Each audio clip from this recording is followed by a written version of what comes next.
Miarabantsika rehetra mpanaraka tsy tapaka ny fandaharana eto amin'ny fahitalavitra ny Televiziona Malagasy FANOVA 12 no miantrano any tokantranontsika tsirairay avy any. Eto ihany koa dia mananitra ny Raharaham-bahiny omba-pirarintso atsika vahoaka Malagasy rehetra na tratra izao asa ramanitra izao. Efa ao anatin'ny tanteraka ny fankalazana isika ka dia iompana bebe kokoa mahakasika izay ny fandaharantsika ho anty anio ity 12 taona niverenan'ny fahaleovan-tena ny Malagasy, eo ihany koa ny nijoroan'ny folo alin-da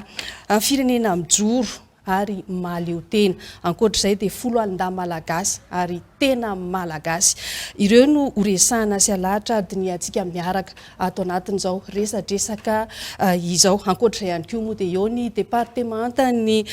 fiandrianam-pirenena izay anisan'ny manamarika ny maha-firenena iray ary dia atao hoe firenena mahaleo-tena. Manana vahiny isika dia ireo tompon'andraikitra voalohany ao anatin'izany. Voalohany dia ny Jeneraly Rakotonirina Richard izay ministry ny Fiarovam-pirenena. Miarabanao andriamaton'ny ministra dia eto ihany koa dia mankasitraka anao sahady ny vahoaka Malagasy minanaiky ianao hiresaka sy tafatafa aminay. Miarabany Ramatoa Fianomanitra dia miaraba ihany koa ny vahoaka Malagasy rehetra izay manaraka ny fandaharan'ny Televiziona Malagasy, indrindra ireo manaraka ny FANOVA 12. Vahintsika faharoa dia ny andriamatoa ministra Randriamandrato Richard izay ministry ny Raharaham-bahiny. Miarabanao andriamatoa ministra dia eto ihany koa izay dia mankasitraka anao sahady manaiky tafatafa amin'ny vahoaka Malagasy. Ankafaliana tokoa no andraisako anjara amin'izao fandaharana ataon'ny TV izao, miaraba ny Malagasy tsy vaky volo na tratra izao fotoana izao ary ao anatin'ny fankalazana ny fa 12 taona niverenan'ny fahaleovan-tena tokoa itsika dia raharahasitsy raha toa misy izao fifanankalozan-kevitra itodiana ny lasa izao ary tsinjovana ny ho avy ihany koa miarabantsika rehetra tompoko. Andriamatoa ministry ny Raharaham-bahiny iantefany fanontaniana voalohany ianao firenena iray zany Madagasikara amin'ny ankapobeny mihitsy. Afaka mba lazainao ve toinona moa no atao hoe firenena? Ny firenentsika dia mazava loatra fa no amin'ny mahanosy azy dia azo lazaina fa moramora ihany angamba ny fahamaritana ny antsoina hoe firenena na nation. Zay moa no dikateny amin'ny teny Malagasy ilay antsoina hoe nation na dikantsika hoe ho firenena. Mazava loatra fa tsy mitovy amin'ny firenena hafa maneran-tany ny zava-misy eto Madagasikara amin'ny mahanosy antsika ho iaho. Ny nosy misy antsika dia voafaritra mazava tsara zany misy azy, misy nosy madinika ihany koa manodidina an'izany Madagasikara misy antsika zany. Misy mponina koa ao aminy, misy teny ray iombonana zany mponina ao amin'izany ary manan-tantara ihany koa izay iombonana zany mponina mirahina ao anatin'izany nosy misy antsika izany. Midika izany fa efa ao daholo zany ireo kritera rehetrarehetra amin'ny lafiny teorika ny tiako lazaina mba anasokajiana ny Madagasikara, satria Madagasikara misy antsika ary izay no resahana eto anio dia feno izay kritera rehetra izay hilazana fa firenena anankiray ary amin'izao fotoana izao moa dia fantatsika fa firenena manana ny fiandrianany ny firenena Malagasy efa nahaleo-tena tany aloha tany ary ankehitriny dia mankalaza ny fiverenan'ny fahaleovan-tena isika izay noraisina ho tamin'ny 20 Jona 1709 moa no daty napetraky ny tantara mba hankalazantsika ny fiverenan'ny fahaleovan-tena. Fa raha ny marina dia efa tany amin'ny taona 1958 tany, 17 sy 1709, mba tsy ilazana mialohan'izay aza dia efa nanomboka ny antsoina hoe ambaratonga samihafa nga mba hialana amin'ny zogan'ny fanjanahantany frantsay ary dia taty aoriana rehefa vita ny fifanarahana atao amin'ny hôtel Matignon moa zany tany a Frantsa no nanaovana sy ny farany izany fifaranan'ny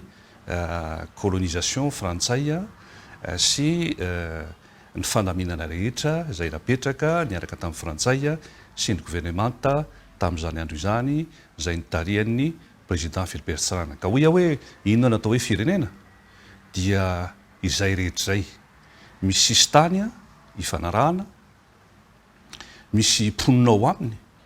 izay mety manana kolotsaina mety manana fomba fiteny hitoviana manana tantara fa indrindra ary zay ny zava-dehibe satria ity fandaharana ity dia natokana anabeazana ny tanora fanabeazana olom-pirenena vanina ka tsara ny ametrahana ny lafiny farany amin'ny hoe firenena ny firenena dia ilay antsoko hoe tadidy na ny antsona hoe mémoire collective raha firenena anankiray na mponina anankiray tsy manana an'izay tadidy iombonana izay dia ho zava-poana foana ny firenena azy tsy ary mitovy daholo ny firenena rehetra maneran-tany misy tsy manana an'izany kritera tany saiko zany misy taty aoriana kely vao nandamina ny mahafirenena iombonana azy raha ohatra hoe raisitsika izany firenena États-Unis d'Amérique izany tsy nanana an'izay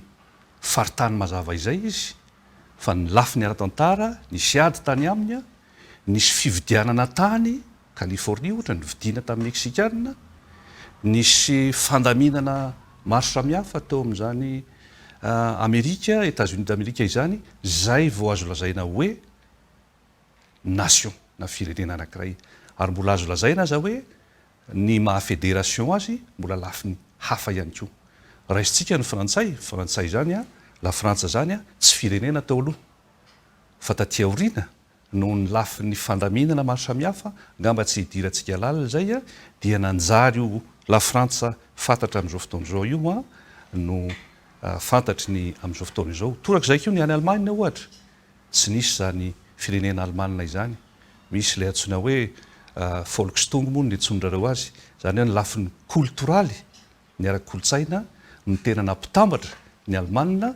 dia zay no natonga ny Allemana fantatsika amin'izao fotoana izao io zay zany no ataontsika hoe fehiny kely angamba amin'izay fanontaniana voalohany napetrako zay ivadika kely atao amin'ny ministry ny Fiarovam-pirenena kosa indray isika firenena mahaleo-tena i Madagasikara amin'izao fotoana izao atao anatin'izay 12 taona izay zany hoe iarovan'ny folo alin-dahy samy manaiky an'izay angamba isika rehetra manoloana ny endriky ny hirakara izay ataontsika hoe ampanaovitsika an'ireo folo alin-dahy ireo manahoana ny mahakasika an'izay mahafinaritra le fanontanianao efa mazava tsara no tenin'ny namako ministry ny Raharaham-bahiny tao mikasika ny firenena fa zany hoe firenena mahaleo-tena zany dia misy zavatra anankiroa lehibe zay hita maso no afantarana an'izany dia voalohany fananana ny sainam-pirenena ary ny faharoa dia fananana ny folo alin-dahy na hoe tafika zany no mariky ny fahaleovan-tena mazava ho azy fa zany firenena zany dia raharahantantara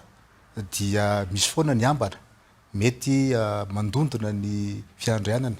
ary ho zany indrindra ny firenena rehetra eto tany dia manana tafika hiaro ny tombontsoa amboniny aloha voalohany indrindra hiaro ny fahaleovan-tenany hiaro ny mponina sy ny fananany hiaro ny fiandrianany noho izany indrindra dia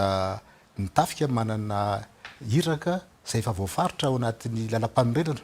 zay mahatonga ny filoham-pirenena ho lasa lehibe faratapon'ny folo alin-dahy eran'izao tontolo izao eny ara fa na any amin'ny Vatican ohatra dia mbola manana tafika ihany koa ny atao hoe garde suisse ary ny tany rehetrarehetra dia samy mijery ny tombontsoa amboniny samy mijery ny fomba hiarovany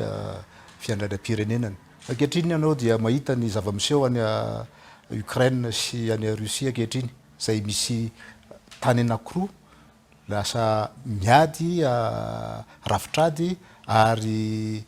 anatin'ny fampiasana tafika anatin'ny fampiasana fitaovam-piadina zany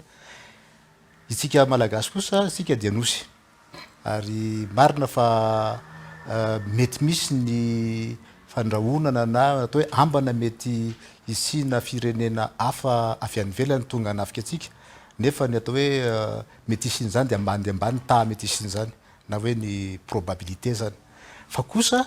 mety misy karazana ambana hafa zay mety hanotoana ny fiandrianam-pirenentsika zay la atao hoe ambana maro lafo na hoe menace hybride mety zavatra samihafa zany mety avy any amin'ny fampiororona zany mety fangalarana ny fananatsika zany any amin'ny faridranomasina zay anjakantsika mety fanondranana ny are-pirenentsika zany na koa misy koa atao hoe menace endogène avy aty anatiny sa tsy voatery avy any ivelany foana misy fahavalo-pirenena avy anatiny toy ireo dahalo zay mamono ny avatsika any amin'ny toerana sasasasany zay editsika ankehitriny ary anisan'ny fanampitsika ny amerenana n'izany fandriampahalemana zany amin'ireny toerana reny. Ao ihany koa ny fanimana ny are-pirenentsika toy ny tontolo iainana satria raha mijery ianareo dia misy ny atao hoe fiovan'ny toetrandro na hoe changement climatique zay matetika dia avy amin'ny atao hoe ambana amin'ny tontolo iainana na hoe menace environnementale be dia be zany reny ambana reny izay tsy maintsy jerevantsika fomba zay afahantsika misoroka azy reny ary zany no anisany ijoroan'ny folo alin-da miaro ny tombotsoa ambony firenena iaro ny fiandrianam-pirenena iaro ny vahoaka malagasy sy ny fananany manoloana an'ireny ambana samihafa sy izy voatery ho ambana avy amina firenena avy any ivelany. Araky ny efa fantatsika dia teo amin'ny 10 taona teo eo ny firenentsika no nozanahana niverina ny fahaleovan-tena 10 taona aty aoriana dia ataontsika hoe mbola misy mibaiko sy mandray baiko avy any ivelany ve isika eto Madagasikara Andriamato Minisitra. Tsy azo lazaina hoe mandray baiko zany tsika avy any ivelany satria fantatsika fa efa firenena mahaleo-tena ary manana ny fiandrianany araky ny efa noentina mirahalahy teo ny fanazavana mikasika an'izay. Manana gouvernemanta ihany koa zay misahana ny andraikitra rehetra izay ahafahana mitsinjo ny fampantroana, mitsinjo ny vahoaka ary tsy sanatrian'izany hoe avy any ivelany no hisy ny baiko zay hitondrana ny firenena. Fantatro ny tianao lazaina ao ambadika izay satria misy ny fifanarahana zay ananatsika ifandraisantsika amin'ireo firenena zay manampy antsika amin'izay fampantroana ny firenentsika izay. Misy ny firenena zay efa niaraka tamintsika ara-tantara la Frantsa satria nresahanao ny 5 taona ny fanjanahantany nanomboka tany amin'ny ataontsika hoe 570 sy 700 tany no nanomboka ny ataontsika hoe tena fanjanahana ny firenena tsy nikendrana valina tamin'izany vanim-potoana izany ny tsindry izay nahazo antsika nataon'ny frantsay tamin'ny malagasy zay tena nahery vaika tokoa tamin'izany andro zany 5 taona zao ny fahaleovan-tena niverenan'ny fahaleovan-tena 12 taona zany hoe mbola tsy mitovy akory zany zay fotoana nisiny ny fanjanahantany sy ny fahaleovan-tena izay ka sanatrin'izany re tompoko tsy de zay loatra ny tokony hijerena azy fa misy de misy tokoa ny fifanarahana ary ny dikany hoe fifanarahana dia hoe mba misy zavatra ifanekena misy engagement zay raisina dia anaovana soni zany na miaraka amin'ireo firenena izay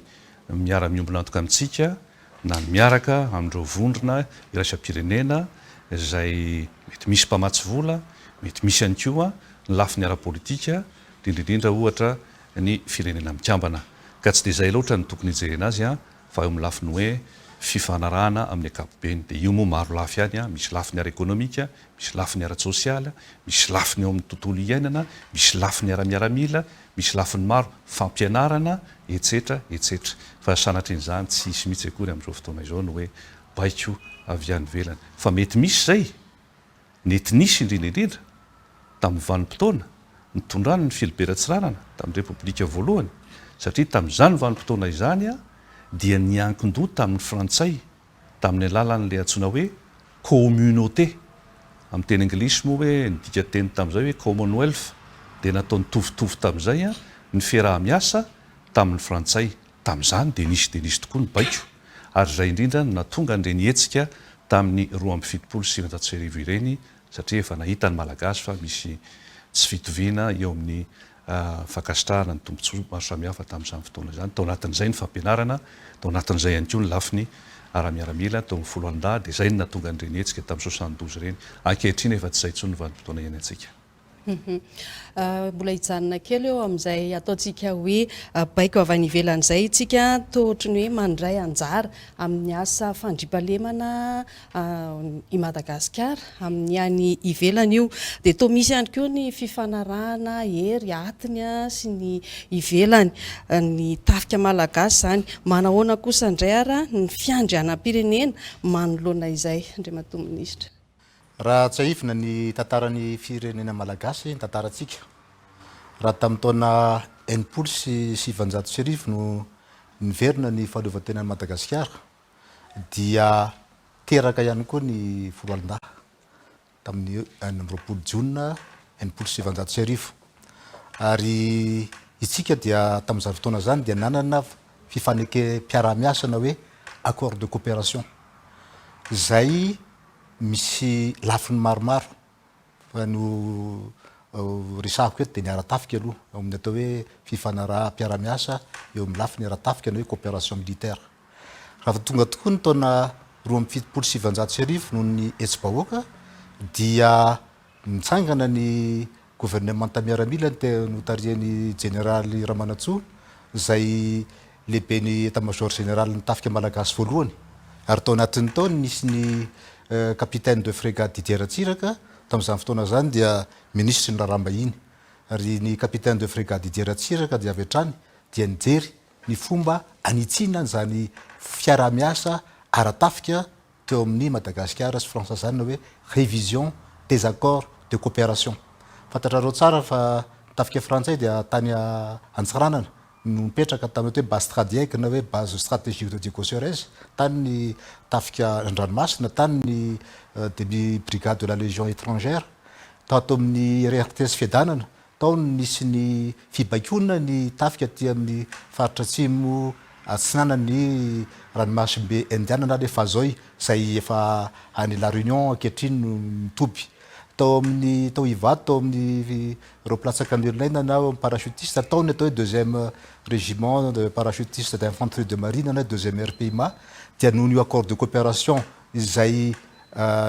navaosina dia nangataka ny fanjakana malagasy ny alany tafika frantsay teto Madagasikara zany milaza fa tena manana fahaleovan-tena tena marina isika ary tsy mandray baiko amin'izan'izy ary ny filoha Didier Ratsiraka rehefa lasa filoha république dia mazava ny diplomatie zay niraisiny dia hoe ny diplomatie tous azimuts mivelatra amin'ny tany rehetrarehetra noho izany indrindra raha tonga tamin'ny fitondrana izy dia nanao fifanarahana hafa ihany koa nisy ny fifanarahana ohatra ny araka tamin'ny tany rosiana zay ataontsika hoe ny ex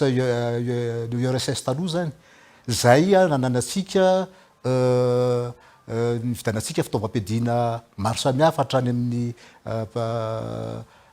fiaramanidina piady MiG-21 tamin'izany fotoana zany reny fiara mifono vy zay hitanareo stage anareo amin'ny maso lehibe ataon'ny tafika reny atao hoe basy kalafositsika kalashnikov zany hoe vita rosiana fa 10 taona no fifanarahana diplomatika nisy tao amin'ny Russie sy Madagasikara ary tsy afenanareo fa efa anarivo mahery ny manambonahitra malagasy no nandrato fianarana tany Russie zany misy fifanarahana miaramila zany nisy ihany koa ny fifanarahantsika zay mbola mipetraka ankehitriny amin'ny fitondram-panjakana frantsay amin'ny république française ary manana fiaraha-miasa hafa koa tsika amin'ny firenena indiana firenena indonésiana mandrato fianarana any Indonésie ny manambonahitra atao amin'ny tafika malagasy any atao amin'ny foloalinda malagasy ny fiarahantsika miasa amin'ny tany anivelany dia tsy midika velively fa misy fibaikona avy amin'ny velany eto amin'ny firenetsika. Zay ny tsara ho fantatry ny vahoaka malagasy ary ho fantatry ny mpijery rehetrarehetra sy ireo mpanara-baovao fa tsy misy akory firenena mibaiko ny fanjakana malagasy amin'ny fahaleovan-tenany sy amin'ny politika zay rafitra ny eto. Ny fantatsika dia ny filohan'ny repoblika zay nofiditsika ara-dalàna zay mitondratsika ankehitriny sady lehibe faratapony foloalinda avy eo amin'ny filohan'ny repoblika ny tafika malagasy no mandray baiko ary mazava tsara anatin'ny lalam-panorenana ihany koa zany.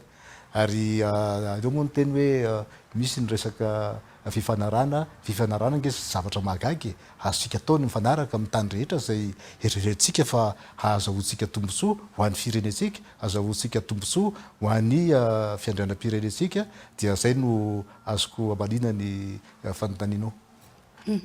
Efa miresaka izay fifanarahana mpiara-miasa izay antrany isika ohatrany tomatsapa ihany anefa isika amin'izao fotoana izao fa fanjanahantany amin'ny endriny vaovao no hita raha tsy resaka fotsiny isika zao ny fitakiana tamin'ny 2017 dia nisy ny fifanaraha-mpiara-miasa vaovao ny taona 570 sy 700 ankoatr'izay ihany koa dia niditra tamina sosialisma ny firenena nandritra ny ataontsika hoe 5 taona 9 taona teo eo, zany hoe tamin'ny taona 570 sy 700 ka hatramin'ny taona 170 sy 700 dia nandimby azy ny repoblika faharoa dia tao aorianan'izay ihany koa ny repoblika fahatelo hatramin'ny taona 10 ao anatin'ny repoblika fahefatrasika amin'izao fotoana izao manahoana ny fifandraisan'ny fahaleovan-tena sy ny repoblika nifandimby. Andriamatompo minisitra.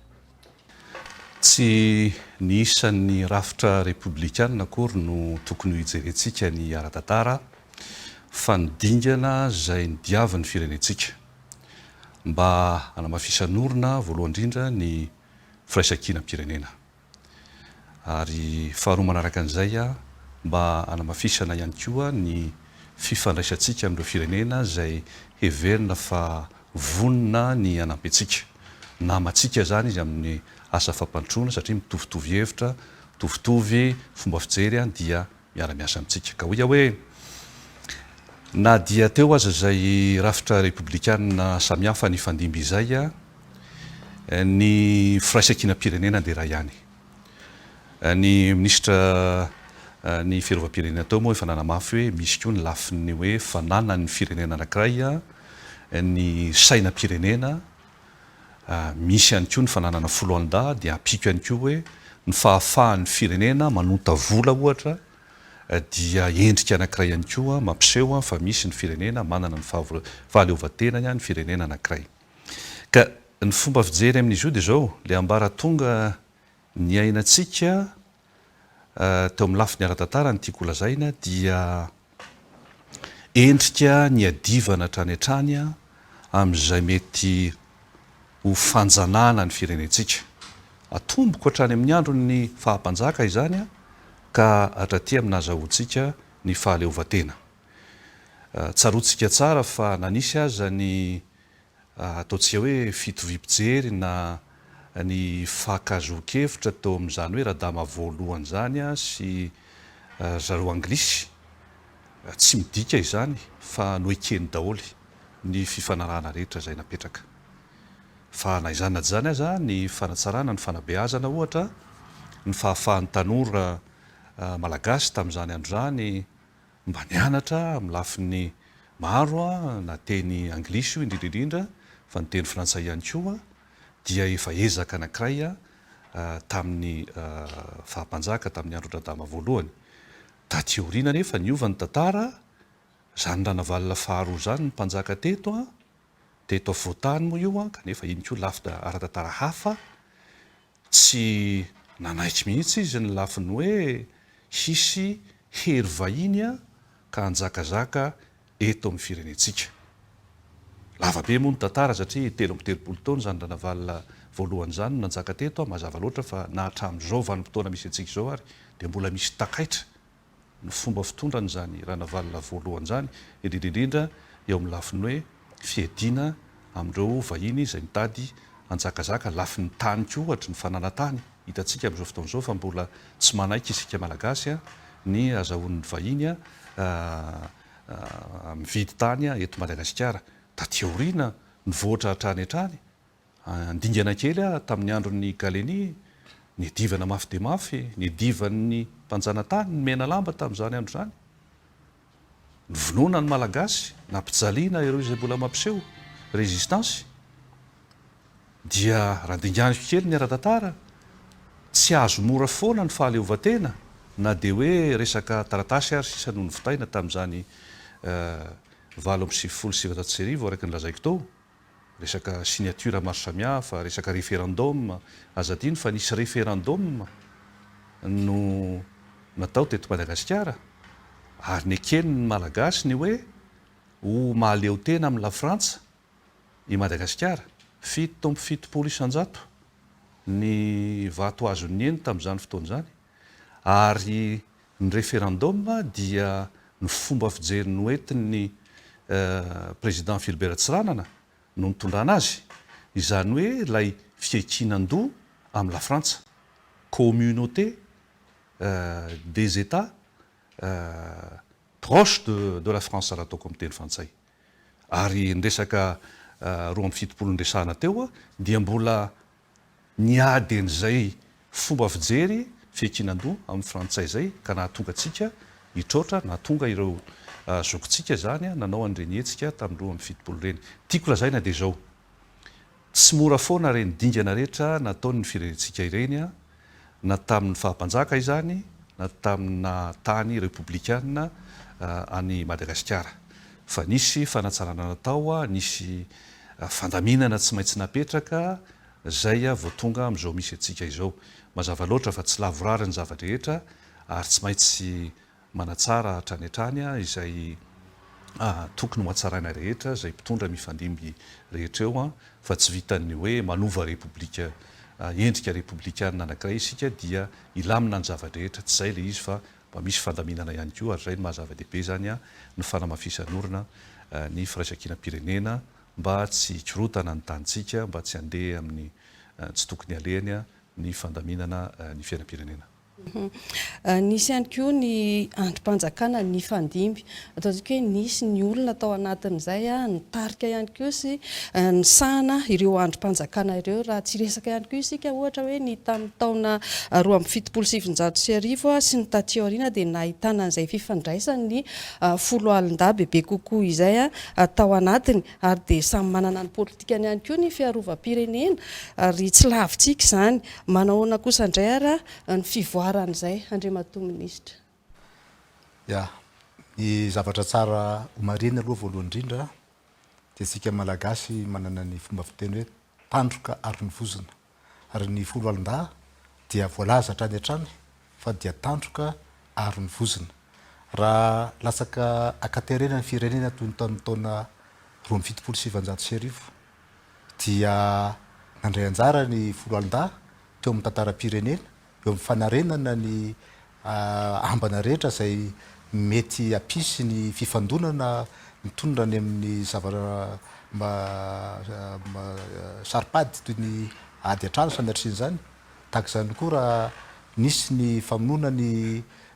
colonel Richard tsy mandrava tamin'ny taona 577 rehefa nandray fahefana taorinan'ny fandraisan'ny fahefana dia saika ady atrano ihany koa nitranga teto Madagasikara ary nisy mihitsy moa ny fifandrafiana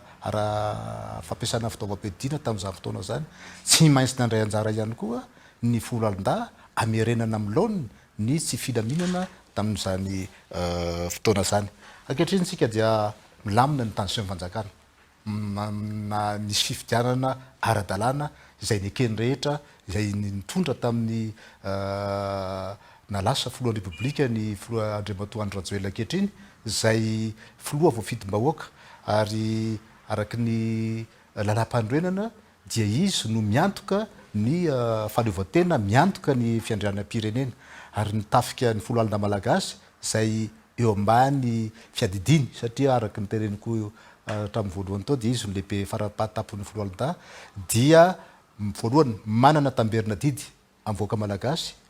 manana tamberina ndraikitra amin'ny voaka malagasy, ary kanefa koa dia miaro ny tombontsoa ambon'ny firenena, miaro ny fiandrianam-pirenena, ka zay no fomba ijerevana ny politika Fiarovam-pirenena ankehitriny.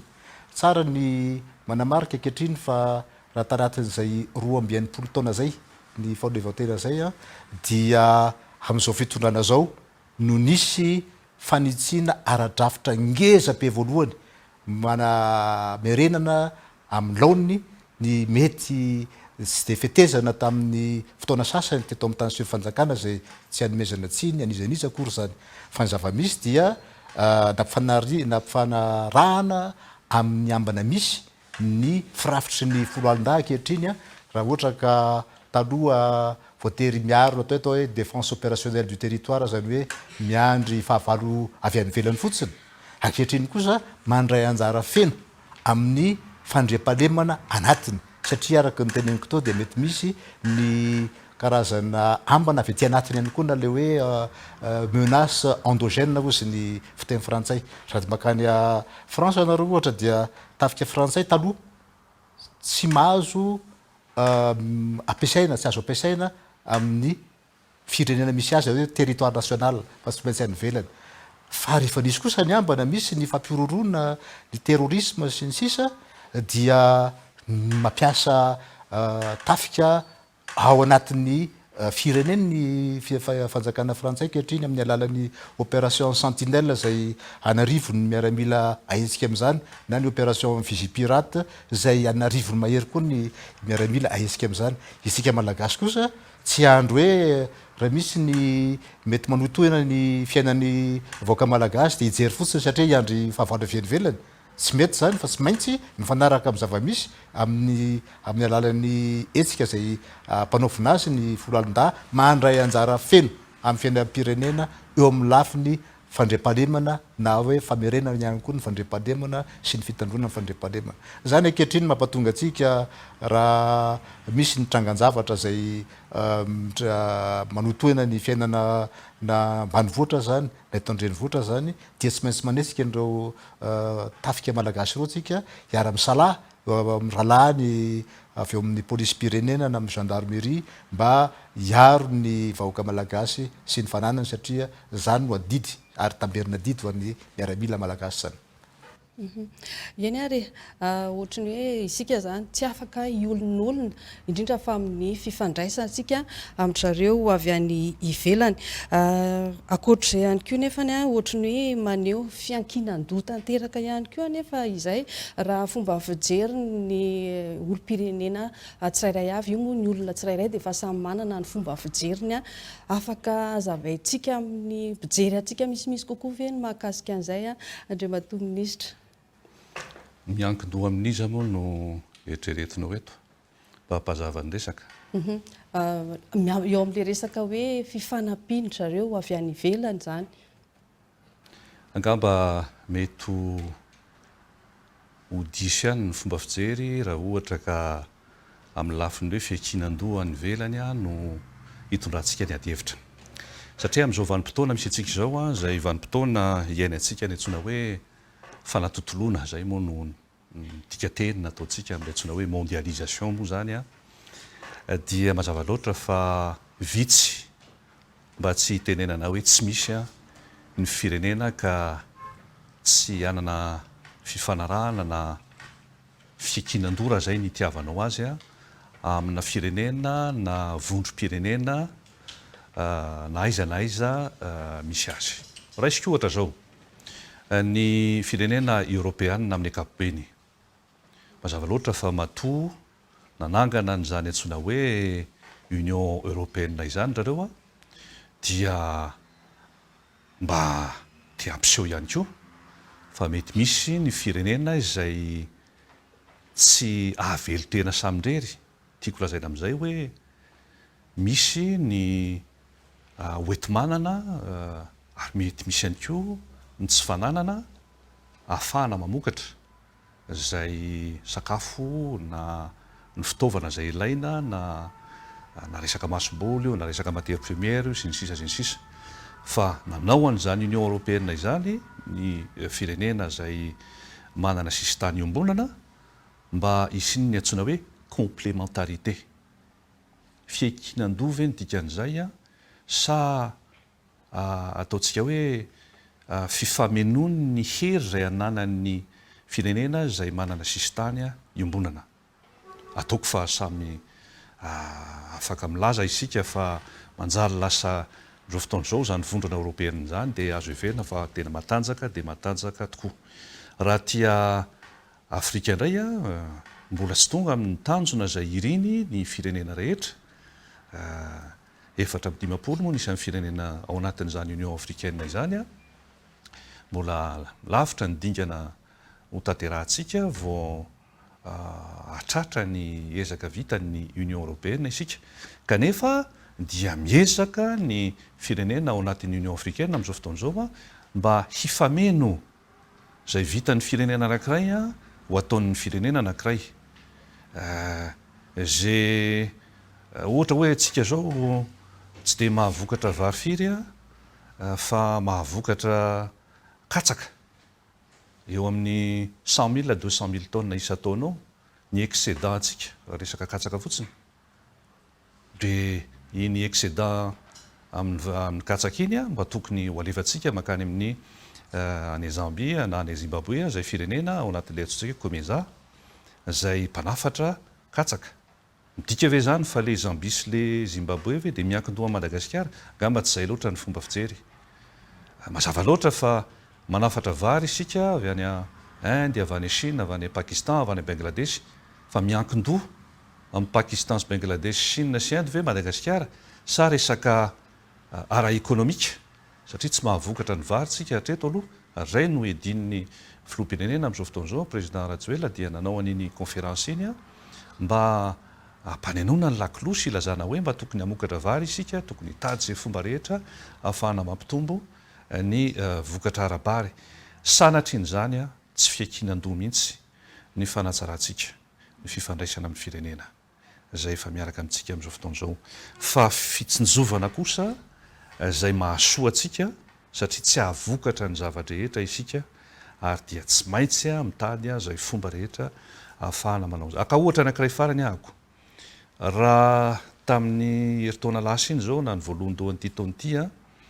vitsivitsy ihany ny orinasa mahavokatra menaka hoanitsika isan'andro anaovana sakafo mahazatra antsika. Amin'izao fotoana izao hitantsika fa efa misy orinasa 2 na 3 zao amin'izao fotoana izao efa mahavokatra menaka ary ny ministera misahana ny industrie amin'izao fotoana izao dia manosika an'ilay antsointsika hoe ODOS zany hoe district tsirairay avy dia tokony afaka hamokatra izay ilaina ho amin'izany district izany. Ary efa hitantsika fa efa misy ny orinasa madinika amin'izany district izany efa mijoro amin'izao fotoana izao efa mamokatra ihany koa dia midika izany fa engany afaka taona vitsivitsy dia tsy misy intsony ny fiaikinan-doha na ny dépendance amin'izay fanafarantsika menaka fa dia hovokarintsika eto toerana daholo. Ka tsy dia izay loatra ny tokony hijerentsika hoe miankin-doha ve tsika amin'ny any ivelany fa ao anatin'ilay antsointsika hoe mondialisation na fanatontoloana ary ny dika izay dia hoe izay tsy vitanao aloha amin'izao fotoana izao dia afaranao any ivelany, hifanarahanao amin'ny olona any ivelany na ny sehatra tsy miankina amin'ny fanjakana secteur privé na ny fanjakana mahafanjakana azy raha ohatra ka tsy maraka ny secteur privé. Mifameno zany reo ka tsy misy maharatsy an'izay akory. Mazava angamba le amin'izay fa ho an'ny tanindrazana io no iraka voalohany ho an'ny folo alida manaiky an'izay angambany isika hamatompona andraikitra voalohany anao Andry Matoa minisitra inona ny atao hoe firenena raha ampitaina amin'ny tanindrazana. Anisan'ny mahaliana ny olom-pirenena ihany koa mantsy ny te hafantatra an'izay hoe inona mampiavaka ny fitondram-panjakana amin'ny fitantanana ny firenena ao aminy. Efa voalazana Andry Matoa minisitry ny Raharaham-bahiny tao ny tokony efitra manodidina ny atao hoe firenena angamba tsy hiverenantsika intsony mba tsy handany fotoana fa ny zavatra tiako lazaina dia zavatra anankiroa. Voalohany dia ny géographie dia manana fiantraikany amin'ny politika mpiarovana amin'ny tany anankiray. Zay zavatra voalohany. Hitantsika tsara fa ny firenena dia voatery mifampiakin-doha. Ohatra en Europe ohatra dia misy atao hoe OTAN na hoe Organisation du Traité de l'Atlantique Nord. Hitanareo fa raha misy mieritreritra ny anafika ny anankiray amin'ireo firenena ireo dia mitambatra izy ireo hiaro ny tenany, miaro ny firenena anankiray izay miaraka anatin'ny organisation anankiray zany. Tsika malagasy ohatra anatin'ny fiambona be afrikana na Union africaine zany. Union africaine dia manana ihany koa ny fomba fijeriny amin'ny resaka fiarovana ny tany tsirairay ao anatiny. Raha zany mampatonga an'ireny mission des casques bleus izay alefa ampandritany amin'ny toerana sasany anatina firenena sasany izay misy korotana ka mieritreritra fa mila fanampiana izy ireo hamerina ny fandriampahalemana amin'ny toerana misy azy. Isika dia isaorana an'Andriamanitra fa nosy ary isika malagasy dia tena olo-tsambatra satria mipetraka amin'ny nosy. Zany hoe tsy mifandodi-bodirindrina amina tany hafa fa ranomasina no valamparivo sy ny fitenenana fitenen'Andrianampoinimerina taloha. Ny ranomasina ny valamparivo, tsika tsy dia manana ayafiry amin'ireo tany manodidina asika satria ny ranomasina dia efa miaro antsika sahady amin'ny mety fanakorontanana na fanafiana antsika avy any ivelany. Izany dia vao mainka manamafy ny endrika firenena antsika ary satria tsika raha teo dia manana karazana inona ny filazantsika an'izany, manana karazana hoe bénéfice amin'le hoe manosy antsika satria miteny anankiray tsika dia miteny malagasy zany. Mitovy ny kolotsaina na avy any avaratra ka tonga any atsimo amin'ny resaka fianakaviana, amin'ny resaka fombafomba sy ny sisa sy ny sisa dia zany rehetrarehetra zany dia efa manamafy ny maha firenenantsika ary eo indrindra tsika no ary zany no tena isaorantsika ny filohan'ny republika ankehitriny amin'le hoe fitondrana avo natao hoe ambompo-pirenena amin'ny maha-malagasy antsika. Ny ambompo-pirenena dia efa singa anankiray amin'ny fiarovana ny firenena.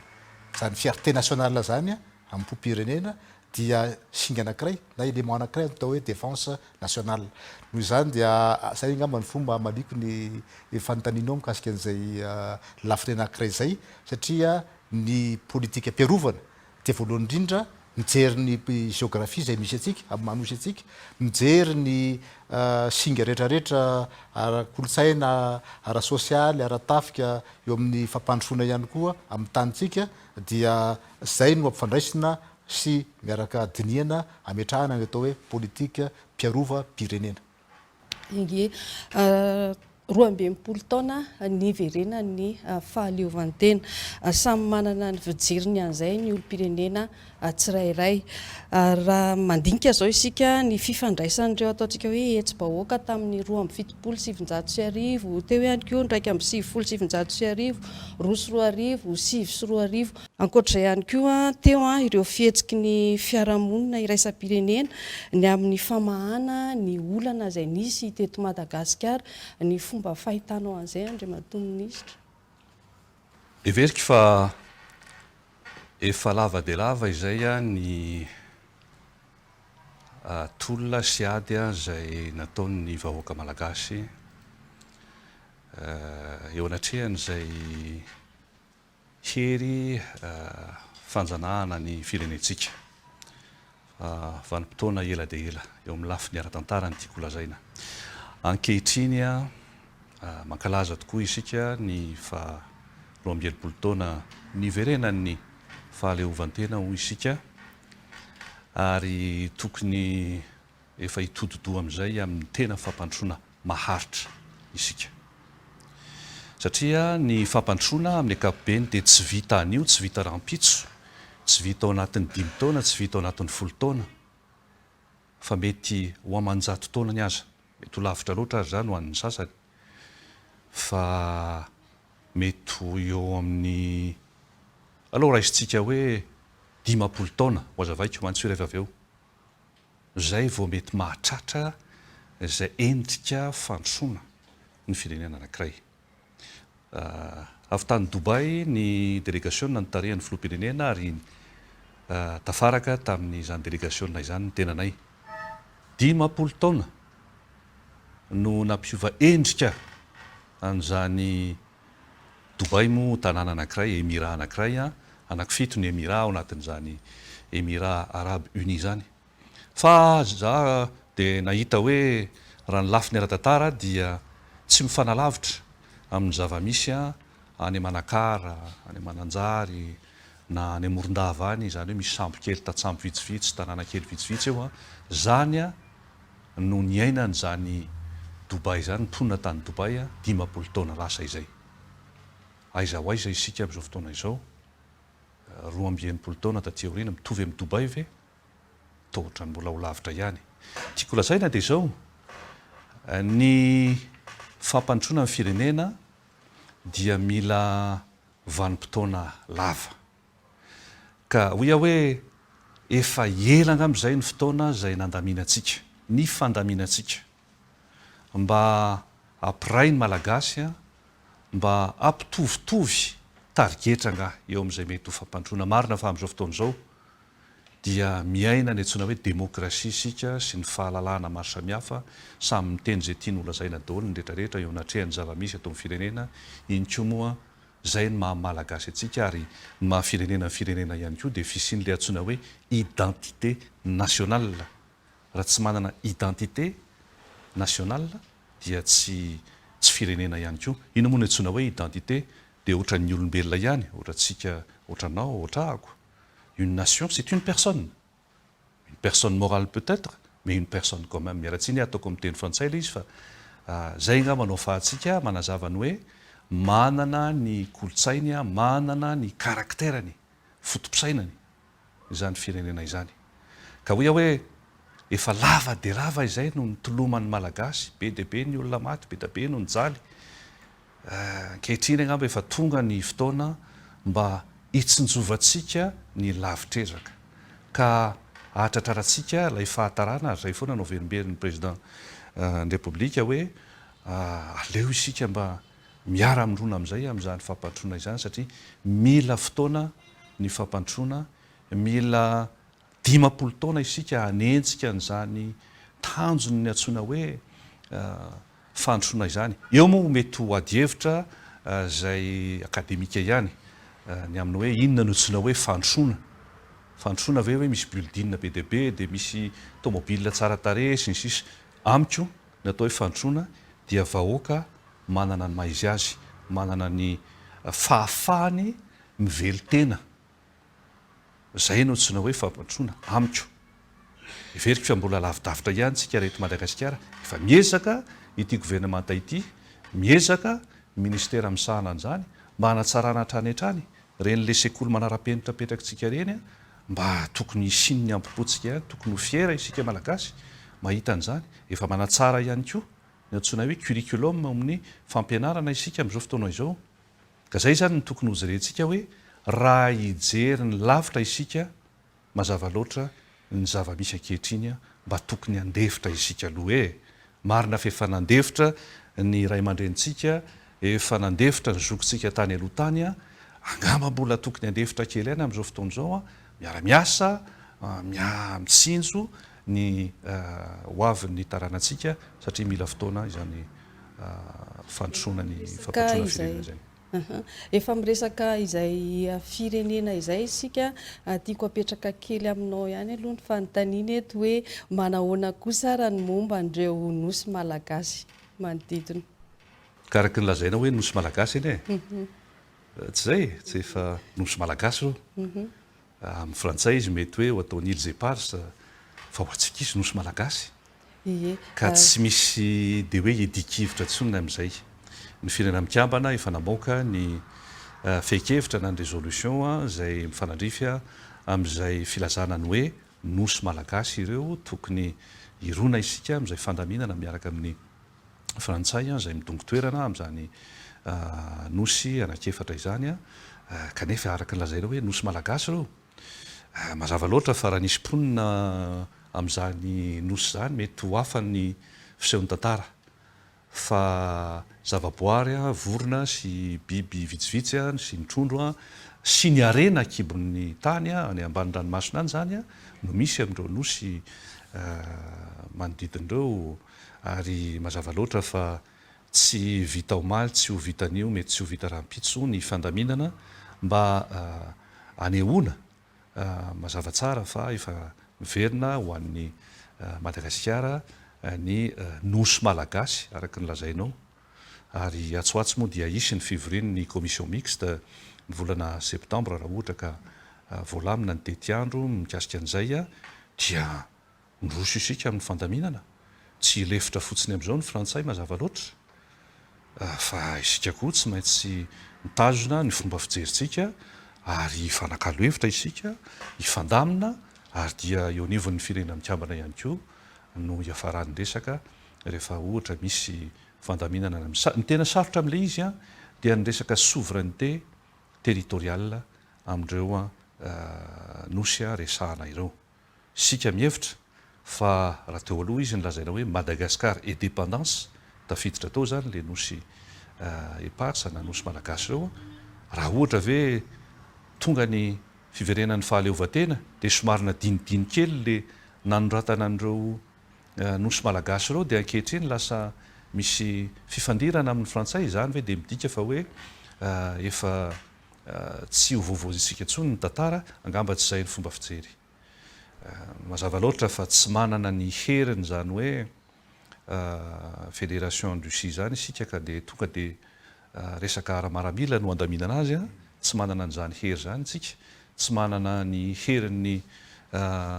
Chine izany isika ka hitondra ambana ho an'ny Taiwan ohatra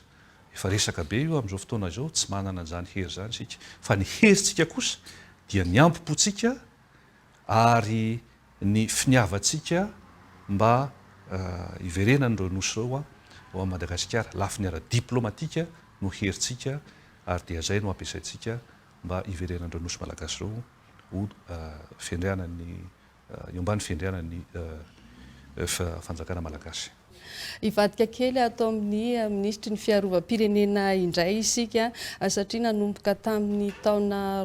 2000 tanoany dia ny antombo isa ireo manam-boninahitra teto amin'ny firenena eo ihany koa ireo ataontsika hoe ny miaramila raha ny marimarina kokoa ny fomba fijerin'ny vahoaka nefa na ny olom-pirenena dia samy manana ny fijeriny mahakasika izay satria isika eto Madagasikara dia tsy hisy fanafiana raha miaramila araka ny fanambaranao teo ihany afaka manome fanampanazavana ve ianao mahakasika an'izay fantatrao tsara fa ny veloranon'ny filoham-pirenena ary velorano voalohany dia ny famezana laram-pahamehana ny fandriam-pahalemana sy ny filaminana fantatsika tsara ny zavatra niseho talohan'ny taona 2020 sy 2000 raha tsy hijeritsika ny tsy fandriam-pahalemana saika manerana ny nosy saika faritra mena manerana ny nosy ary nanahirana tokoa zany tanatina taona maromaro ary zany nampatonga ny voalohan'ny repoblika nanome iraka mazava le amin'ny famerenana n'izany fandriam-pahalemana sy fitazonana n'izany filaminana zany eo amin'ny folo alin-dahy mazava ho azy fa tsy zavatra moramora zany ary ny zavatra iraka ataon'ny folo alin-dahy dia matetika indraindray misy miatra manaina ary efa maro miaramilatsika reo mpitandro ny filaminana no lasa indosiny fahafatesana no ny ady ataony amin'ny fiarovana ny vahoaka sy ny fananany amin'ireo olon-dratsy eto amin'ny nositsika izany midika fa ianao mety miteny hoe tsy ampy ny sisy dia tena hoe ilana azy ny folo alin-dahy fa ny solombavambahoaka ny be ny tanàna nireo vahoaka mipetraka any ambanivohitra zay voakasika zany tsy fandriam-pahalemana zany dia tena mankasitraka tanteraka ny fisian'ny folo alin-dahy fisian'ny tafika malagasy eo anivon'izy ireo ary ankehitriny raha ny WhatsApp na ny SMS azoko aza dia mbola mangataka reo lareo ampitomboiny ny isan'ny miaramila ary zany nisaorana ny andriamatoa filohan'ny repoblika izay nahasa naka fanapahan-kevitra ngeza be nanaiky ny fanisina-ny rafitry ny folo alindalo voalohany indrindra ary indrindra ihany koa na mitondra reo ino ty fitaovana samihafa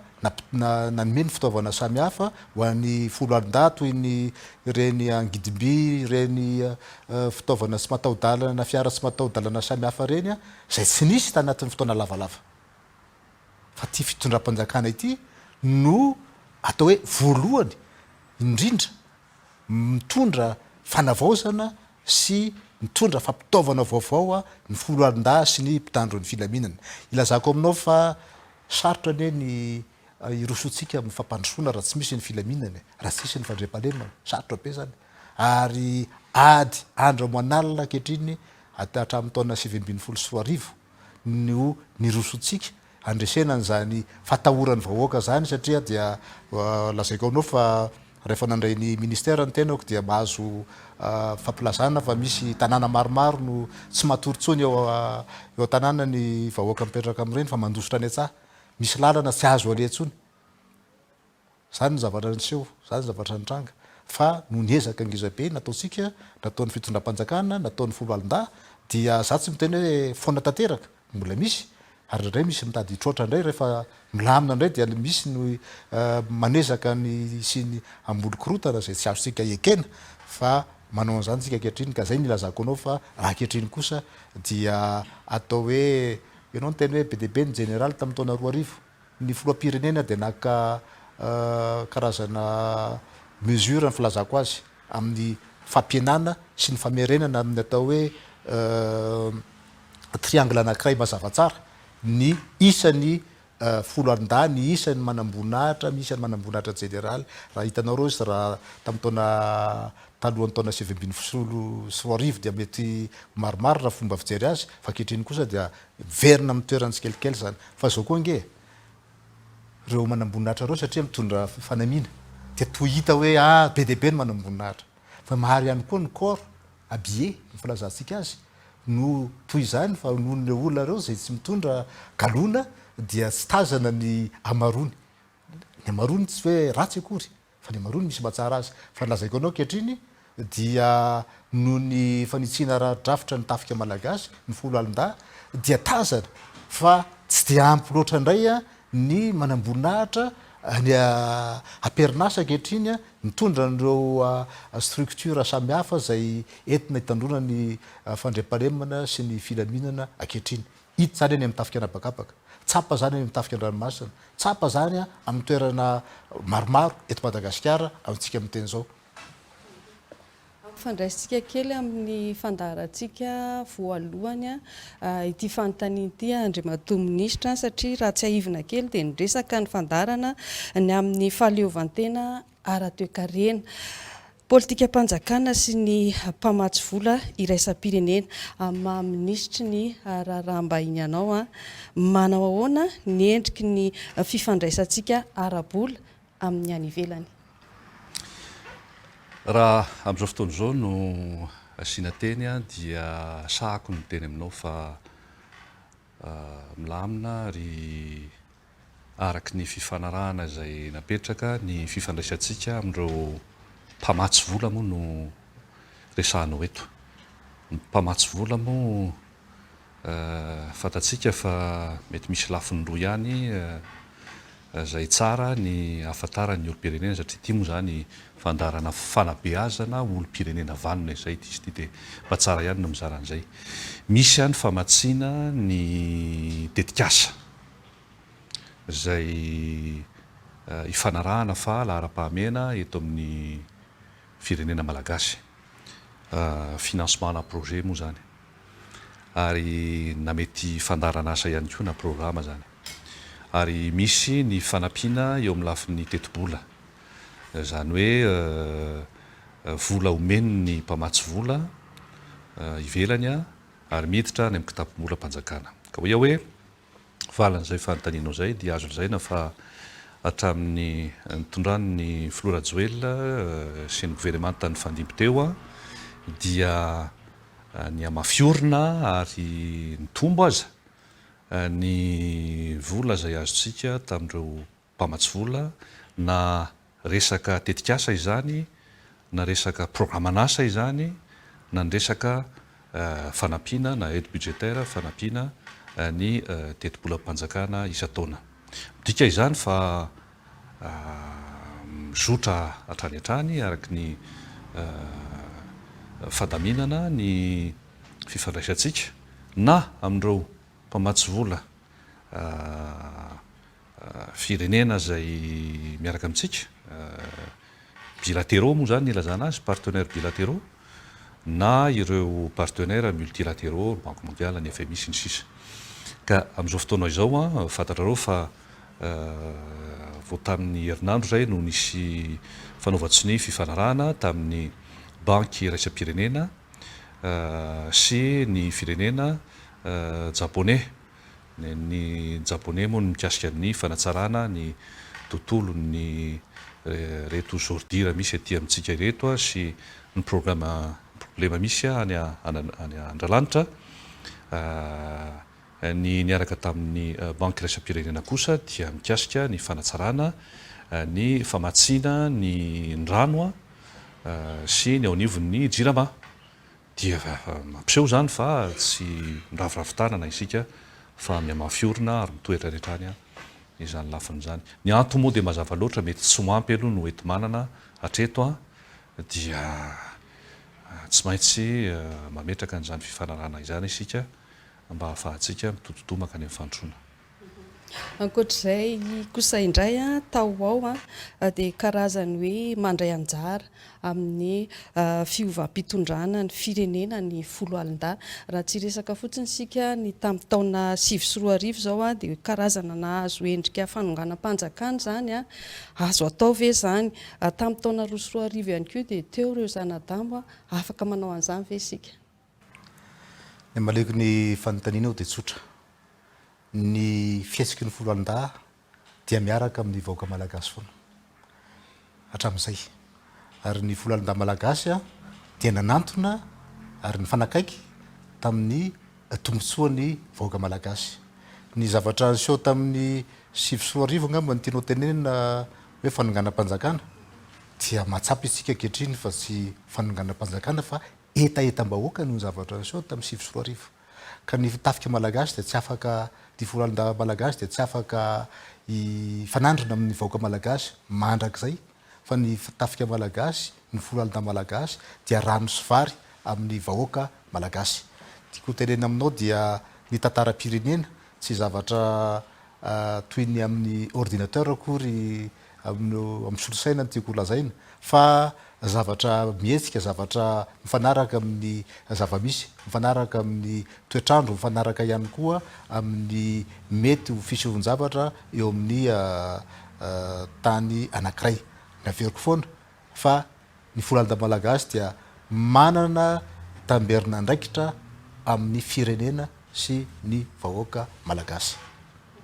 Ny resaka fanotsiana ihany koa isika ny ara-drafitra manao ahoana kosa indray ary ny endrika izy io aiza ho aiza ny fandrosoana. Ny fanitsiana ny folo alin-da tsy zava-baovao akory fa zavatra fanao zany eran-tany arakaraky ny tontolo géopolitika. Araky ny teneniko anao tao dia ny tontolo géopolitika atsika dia mazava fa tsy misy endrika mety mampatahotra amin'ny fanafiana avy any ivelany. Noho izany dia ahopana amin'ny mety fiarovana ny tanindrazantsika raha sanatry misy ny fanafiana tsy maintsy mijany zany, kanefa koa ahopana amin'ny fanakekezana sy fanampinana ny vahoaka malagasy amin'izay zavatra rehetra mety mitranga. Toy ny hitanao raha nisy ny kere tany Ejimo dia miara-mila ny rifona rehefa tsika tany nanampy an'ireo vahoaka tratra ny tsy fampian-sakafo reny, nanao recensement, niaro azy reny tamin'ny asan-dahalo, nitsabo azy reny, misy dokotera miaramila polony maro nalefa tsika tany. Raha nisy ny Covid-19 tamin'ny reny valanaretina reny atao hoe nahavaivety teto amin'ny tany sy ny fanjakana, nandray anjara feno ny tafika malagasy ny folo alin-da tamin'ny atao hoe confinement, nandray anjara feno tamin'ny fitsaboana atao amin'ny CTC Mamasina. Vao volana vitsivitsy lasa zay no nisytrangana palahelo tamin'ny fisian'ny rivodoza anankiroa ny fandimy teto Madagasikara zay nisy ranobe teto amin'ny Antananarivo ohatra sy ny fahapotehan'ireo tanàna sasany tamin'ny faritra Antsahanosy. Nandray anjara feno ihany koa ny folo alin-da nanampy ny vahoaka tamin'ireny toerana reny ary zay no atao hoe action civilo-militaire. Noho izany indrindra dia tsy maintsy manova rafitra ary tena voaporofo fa ilaitsika ny fanovàn-drafitra ohatra hoe ilaitsika ny mametraka ny unité de protection civile, ilaitsika ny mametraka bataillon médical sy nisy zany taloha fa lesinaritsika tamin'ny Covid-19 lesinaritsika tamin'ny anoanana sy fampiasakafo tany atsimo dia ilaina zany nananana bataillon médical misy dokotera misy infirmier eo misy mpiatsetra ara-pahasalamana ao zay tonga dia avy hatrany tonga dia azotsika alefa any amin'izay toerana ilana azy fa tsy mifampiandry andro sony toy ny taloha. Raha iresaka fanitsiana koa ianao dia voalohany mila fahasahiana ara-politika ary zany nisorako ny isorana ny filoham-pirenena lehibe faratapon'ny folo alin-da. Maro angeny tianao anisan'izany satria fantatra fa tsy maintsy atao zany zavatra zany fa zao fitondram-panjakana zao no fitondram-panjakana sa manova eo amin'ny fitondrana eo amin'ny fomba fitondrana sa manova eo amin'ny rafitra zay efa lany andro ary zany firosotsika amin'izany fanovana zany dia endrika angezabe ny fitiavan-tanindrazana aloha voalohany indrindra ny fananantsika ambompo-pirenena faharoa ary ny fahatelo dia ny fiarovantsika ny tombontsoa ambony firenentsika sy ny fiandrianam-pirenentsika. Ankehitriny tsika dia manana état-major anaky efatra zay mifanaraka amin'ny zava-misy ihany koa eran-tany. Manana état-major nitafika anabakabaka, manana état-major nitafika andranomasina, manana état-major nitafika tanety. Ankehitriny tsika dia manana compartiment de défense folo zay manakaiky kokoa ny rafitra atao hoe fisizara-pahefana io décentralisation. Ankehitriny tsika dia manana hery satria tsika tsy maintsy manao hoe génération de force ny filazana azy, manana hery vaovao izay apetraka amina toerana izay ilatsika an'izany mba ahafahantsika miatrika ny ambana samihafa araka ny teneniko tao hoe ambana maro lafy izay mety manotoina ny fiandrianam-pirenentsika na manotoina ihany koa ny fandriam-pahalemana anatiny. Mamaraparana ary ny fandaharantsika amin'izao fotoana izao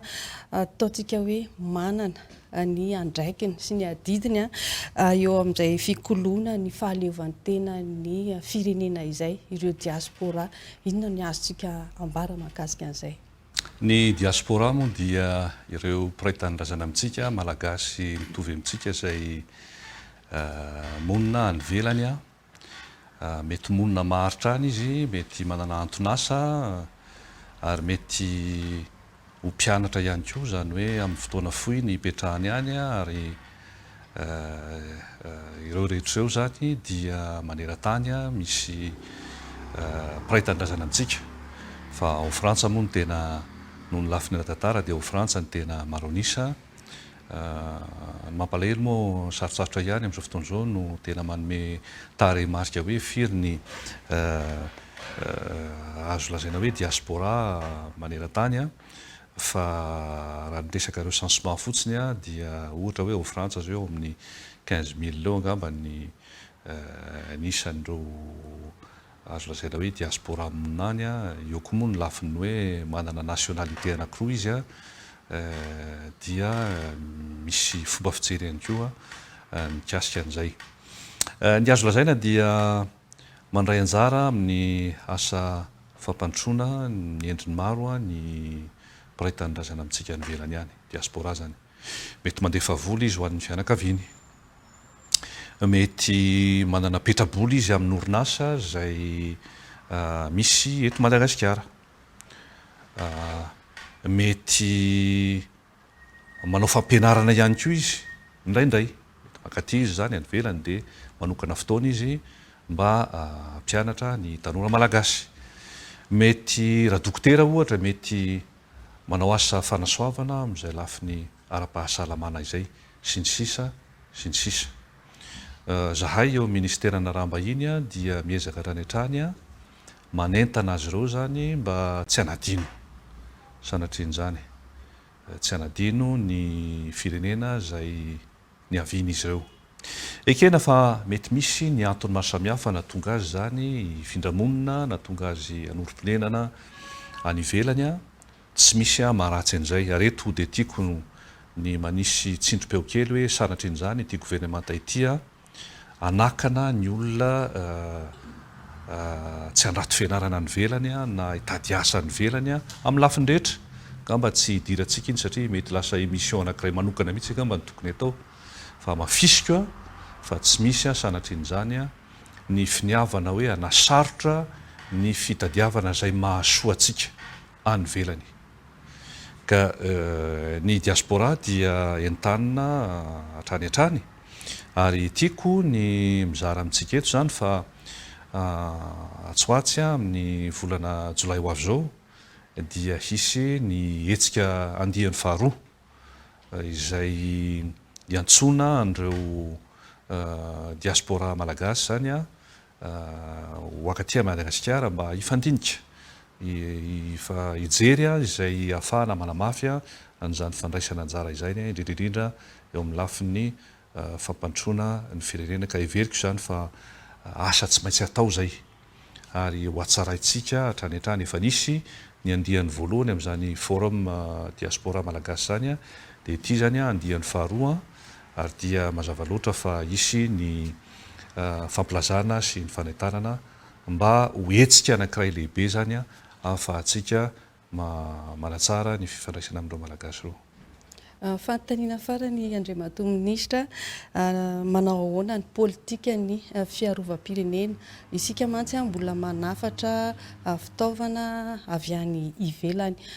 zany hoe eo amin'ny fampitaovana na ny fitafiana efa noresahana teo ihany izay fitaovana izay, fa mba tsara ampahafantaritsika ny mpijery angamba ny hoe amin'ny politika atsika. Marina tokoa ny fitenenanao fa isika ankehitriny dia anatin'izany politika fampitaovana ny tafika malagasy zany, ary eto dia zao fitondram-panjakana zao no nandinika sy nandatanteraka n'izany fampitaovana zany amin'ny alalan'ny vola malagasy anatin'ny loi de finance zany, zany hoe ny volantsika no iarovantsika ny tenantsika, ary zany dia fa antoka anankiray ilazana fa tsisy ny fiakinan-doha, satria tokoa mbola mahabe dehibe ny ireo karazana fitaovana zay tsy mbola azontsika vokarina eto, ary eto dia manafatra an'ireo tanora manam-pahaizana mba manomboka hijery sy kirakira ny fomba amokarana ny fitaovam-piadintsika eto amintsika, na koa ny fitaovam-piarovana eto amintsika. Ankehitriny raha hitanao ankehitriny dia fa manana ny atao hoe fierté ny tanora zatovo miaramila malagasy ankehitriny. Efa hitanao fa tsy rovotra akanjo ohatran'ny taloha nge ireo olona folo taona lasa napalahelo tena napalahelo. Raha mandeha ny andalana ianao dia rovotra pataloha ny miaramila, tsy ratsy ny akanjon'ny mpitandro ny filaminana. Ankehitriny dia manana an'izany ambompo-pirenena zany ankehitriny zatovo miaramila anatin'ny foloalindahany amin'ny gendarmerie, ireo polisy hitantsika mandehandeha, manana ny ambompo-pirenena, manana an'izany hoe fanantenana fa olona vanina, olom-pirenena vanina, ary zany indrindra dia anatin'ny fanitsiana daholo ihany, ary anatin'ny fanitsiana tokoa. Ka tsika mbola anatin'ny atao hoe mijery ny politika fampitaovana, vao tamin'ny herinandro zay no nijery ny atao hoe salon de l'armement tany amin'ny atao hoe fampiratiana ngezabe ratany, atao hoe Eurosatory. Ary eo amin'ny Eurosatory dia misy firenena be dia be tokoa, misy industriel be dia be tokoa, misy entreprise be dia be zay mamokatra fitaovana samihafa manomboka any amin'ny GPS zany ka hatrany amin'ny kiraro miaramila zany, ny fitaovam-piadiana, ny akanjo, ny transmission, fitaovam-pifandraisana, ny fomba ahafahana mijery amin'ny andro alina sy ny sisa, dia zany rehetrarehetra zany anatina programme anankiray zay tsy maintsy programme mazava tsara arakaraky ny zavatra ilaitsika, arakaraky ny zava-misy, arakaraky ny volantsika koa. Dia zany no izarevantsika ny programmation militaire, satria tsy elatsika dia voafatotra anatina boky mpiarovana sy fandriampahalemana ny politika mpiarovantsika zay ampahafantarina ihany koa ny vahoaka malagasy, satria sy azo atao tompotrano miono ny vahoaka malagasy satria ny folo alin-dahy dia avy any amin'ny vahoaka ary miverina amin'ny vahoaka. Tapitra fotoana antsika hankasitra antsika izy mirahalahy mianaka nanaiky ny vahiny tato anatin'ny fanova 12 mialohan'ny tena isarana nefa dia tsara ary mino koa izay fa misy ny afatra avy aminareo mirahalahy mianaka. Andriamatomindrisitra 12 taona lasa izay efatra tapitrisa eo ny malagasy ny alo lalana antsika ponina teto Madagasikara izany. Ankehitriny efa mianiky ny 20 tapitrisa ny isan'ny malagasy. 12 taona lasa ho iaho vo efatra tapitrisa ankehitriny efa 28 millions zany sika. Afaka 80 taona eritrereto mety ho isan'ny malagasy eto amin'ity nosy misy atsika ity, raha ohatra ka tsy manana ny faharetana sy ny finiavana sy ny fitiavan-tanindrazana isika mba hitsinjo lavitra ka hanatsara ny fiainan'ireo zanatsika aoriana kely eo dia hoe mety ho sarotra ihany ny ampilamina ny firenetsika. Mazava loatra fa amin'izao vanim-potoana misy atsika izao dia mety misafotofoto ny saina satria mety tsy mahari-pery intsony eo anatrehany fanatsarana sy ny fantsiana maro samihafa izay napetraka na eo anivon'ny folo alin-dahy zany ny lafiny ara-toekarena na ny lafiny ara-tsosialy sy ny sisa sy ny sisa. Dingana tsy maintsy ataontsika nefa izay ataon'ny fanjakana amin'izao fotoana izao ary ny président Rajoelina dia tsy mitsahatra mihitsy ny mampatsiahy hoe mila faharetana isika mba hahatratrarantsika ilay fahatarana izay ny ainatsika hatramin'izay. Vo efa taona latsaka kely izay no nitondranyity gouvernemanta ity everiko fa tsy ho ampy ny fotoana ilazana sy ampahatsiahivana fa ny fankalazantsika ny fiverenana zany fahaleovan-tena izany dia tokony tsy ho ataontsika fanadinonana izay ezaka nataon'ireo zoky ray aman-dreny tany aloha tany, fa tokony hoanatra ihany koa ho antsika rehetra mba hijerena hoe mila faharetana, mila finiavana, mila fahaizana ihany koa ny asa fampandrosoana. Fa raha tsy zany lasa hiady ohatran'ny valalakarino eto foana isika menakavy satria ankehitriny moa misy ny ataontsika hoe etsika miaro samihafa izay indrisy mety anahirana ihany kanefa tsy maintsy ho alamina arak'izay mahamety azy ka hoe engany ka isy lesona izay azontsika tsoahana tamin'ny fanakalozana nataonay amin'ny rahalahy teto ary izay indrindra ny tokony iverenako kely amin'ny teny izay nataoko tery amboloany misy koa eo amin'ny fananganana ny firenena anankiray ny antsoina hoe tadidy na mémoire collective. Ny aindratsika efa fotoana mangidy efa nanahirana amin'ny firenena ankehitriny tokony todidotsika ho an'ny avy mitsinjo ny lavitra ary izay ny ezaka ataontsika ankehitriny. Jeneraly Afaka telo androtsika dia ankalaza ny faha 12 taona niverenan'ny fahaleovan-tenan'ny Madagasikara sy ny foronan'ny folo alin-dahy. Manan-tantara zany ary itsika dia manana an'ity sainam-pirenena fotsy mena maitso ity izay endriky ny fahaleovan-tena Madagasikara ary endrika ihany koa ny fananantsika fiandrianam-pirenena. Ny afatra apetraka amin'ny tanora malagasy indrindra satria ny vahoaka malagasy dia vahoaka tanora tokoa ny kabetsahany dia ny hanana antsika hatrany zany ambompo-pirenena izay loaloafintsika tapindoha ary averimbery ny filohan'ny repoblika hatrany. Tsika manana ny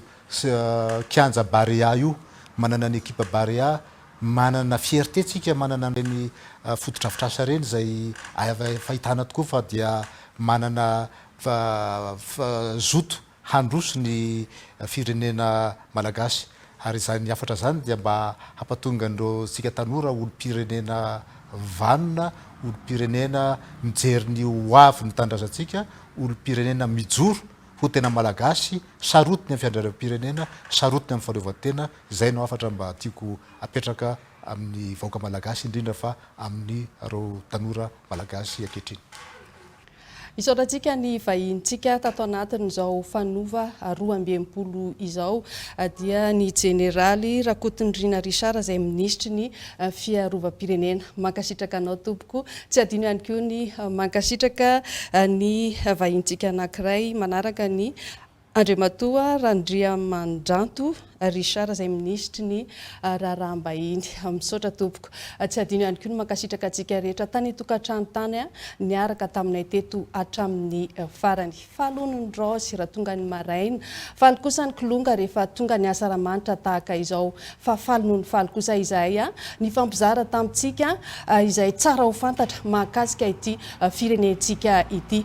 Tanjona ao anatin'izao fandaharana izao moa dia mba hananantsika rehetra olom-pirenena vanina dia mankamamy, mankatelina, mankasitraka tompoky lahy sy tompoky vavy mirary fety sambatra ho antsika rehetra. Veloma tompoko.